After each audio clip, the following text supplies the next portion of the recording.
স্বাধীনতা দিবসে নানা কর্মসূচিতে একাত্তরের শ্রেষ্ঠ সন্তানদের স্মরণ করছে দেশবাসী। নোয়াখালী থেকে শ্রদ্ধা নিবেদন ও কর্মসূচি সম্পর্কে জানাতে আমাদের সাথে যুক্ত হচ্ছেন সহকর্মী আবুল হাসনাত বাবুল।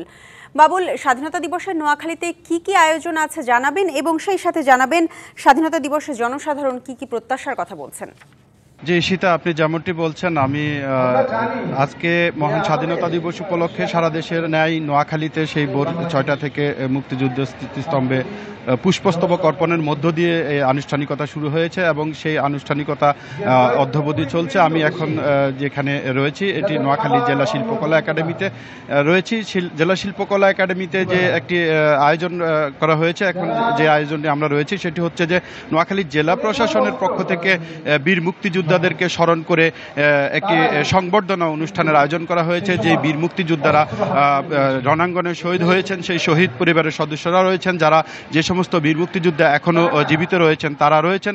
সব মিলিয়ে জেলা প্রশাসনের পক্ষ থেকে আমাদেরকে যেমনটি জানানো হয়েছে যে প্রায় 450 মুক্তিযোদ্ধা তালিকা করে আজকে কিন্তু এখানে সম্মাননা দেওয়া হয়েছে।